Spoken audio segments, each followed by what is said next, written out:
Добрый вечер, паважаныя наши слухачы. Сёння мы вам расскажем новую казку, беларускую народную, як кот звяроў напалохаў. Жыў дзед ды баба, і быў іх кот. Дзед кашалі плёў, баба кудзелю прала, а кот паляваць на мышэй хадзіў. Вось пайшоў раз кот у лес на паляванне, ды і заблудзіўся. Шукаў дарогу дадому, не знайшоў, сеў пад ялінай і плача. Бяжыць ліса. Убачыла кота, заглядзелася, ніколі яшчэ такого звера ў сваім лесе не сустракала. «Ты хто такі будзеш?» – пытаецца. «Я кот Мурлыкович». «А чаго ж ты плачаш, кот Мурлыкович?» – расказаў ёй кот аб сваёй прыгодзе. «Хе!» – кажа лісіца. «Каб толькі тая бяды, ідзі да мяне жыць. Будзеш у мяне за гаспадара». «Добра», – кажа кот. Вось прыходзіць ён да лісіцы, а ў яе курэй, і смажаных, і вараных. Наеўся кот і спаць уклаўся. Тым часам бяжыць па лесе воўк. Топ, топ, шляп, шляп. Пачула лісіца, выскачыла з хаты, ды як закрычыць. «Хто гэта ў маім лесе стукоча тупоча? Хто майму гаспадару спаць не дае?» «А хто ж у цябе гаспадар?» – пытаецца воўк. «У мяне не гаспадар, а гаспадарышча, хвост з памялішча, як махне, дык адразу заб'е». Узяла воўка цікавасць, ён і кажа. «А ці нельга было б, кумка, хоць адным вокам паглядзець на твайго гаспадара?» «Паглядзець там можна», – адказвае лісіца. «Але без падарунка лепш не прыходзь, мой гаспадар падарункі любіць». «Добра, будзе падарунак», – сказаў воўк і пабег далей. Вярнулася лісіца ў хату, а тым часам ідзі па лесе мядзведзь. Трэсь лом, трэсь лом, трэсь лом. Пачула лісіца, выскачыла з хаты, да як закрычыць зноў. «Хто гэта ў маім лесе трышчыць? Хто майму гаспадару спаць не дае?» «А хто ў цябе гаспадар?» – пытаецца мядзведзь. «У мяне не гаспадар, а гаспадарышча. Хвост з памялішча, як махне, дык адразу заб'е».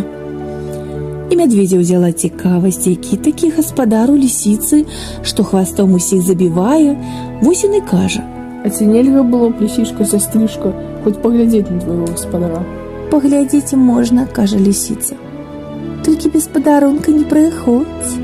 Мой гаспадар падарункі любіць». «Добра, падарунак будзе», – сказаў мядзведзь і пайшоў далей. Прабеглі яшчэ дзік-сякач і заяц-шарак. Лісіца іх сваім гаспадаром напалохала. Сабраліся звяры і моцна задумаліся, які ж ім падарункі лісіцынаму гаспадару прынесці. Думалі, гадалі, нарэшце мядзведзь і кажа. «Вось што, браткі, трэба смачны абед згатаваць, ды ў госці яго з гаспадыні запрасіць. Тады ўсе разам і паглядзім». «Добра, няхай будзе так», – згадзіліся звяры. І то зноў яны моцна задумаліся, які абед згатаваць. Думалі, гадалі, нарэшце мядзведзь і кажа. «Я прынясу мёду калоду». «А я барана», – кажа воўк. «А я жалудоў», – кажа дзік. «А я салодкай капусты», – кажа заяц. Згатавалі абед і пачалі раіцца, каму запрашаць ісці. Мядзведь кажа. «Я тоўсты, мне хадзіць цяжка». Воўк кажа. «Я і так набегаўся, мне ногі баляць». Дзік кажа. «А я складна гаварыць не ўмею». А заяц нічога не сказаў. Вось і парашылі выслаць яго як лягчэйшага на ногі. Прыбег заяц да лісіцынай хаты, пастукаў лапкай у шыбіну, зажмурыўся ад страху, ды прапішчаў спалоханым голасам.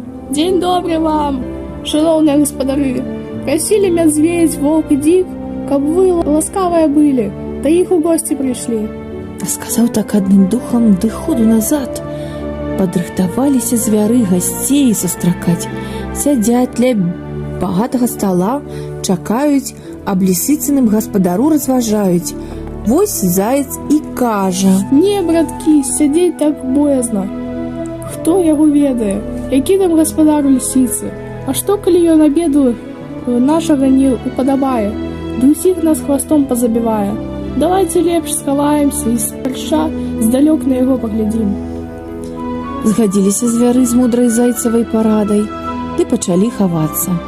Мядзведь на дуб улез, дзік у мох зашыўся, вок пад куст забраўся, а заяц у траве схаваўся.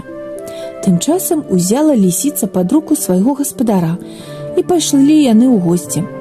Прыходзіць на палянку, чуе кот. Мясам запахла. Бачыць, цэлы баран ляжыць. Тут ён шэрсць наставіў, вусы натапырыў, ды адразу на барана накінуўся. Ёсць, ды ўсё бурчыць. Мяу, мяу. Звяро аж страх узяў. Ім здалося, што ён крычыць. Мала, мала. Ну і звяруга, кажа волк. Мне безадзенне з такім рагалём не ўправіцца, а яму нараз мала. Дзік ляжаў у моху, ды ад страху пачаў хвастом варушыць. Кот падумаў, што мыш з норкі вылазіць, скокнуў туды і учапіўся капцюрамі ў дзіка ў хвост. Як усхопіцца дзік, як кінецца на ўцёкі, толькі галлё трашчыць. Кот напужаўся ды скок на дуб.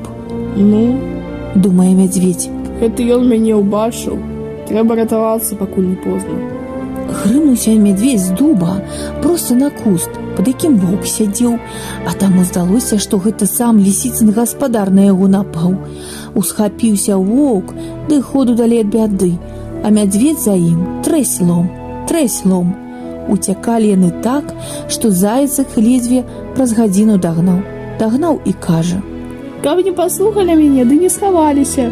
Ён бы нас усіх з'еў, ну і страшэнны звер. А кот з хітрай лісіцай нагасцяваліся, ды пайшлі сябе да хаты. Вось якая добрая казка ў нас. А цяпер усім дабранач, салодкіх вам сноў.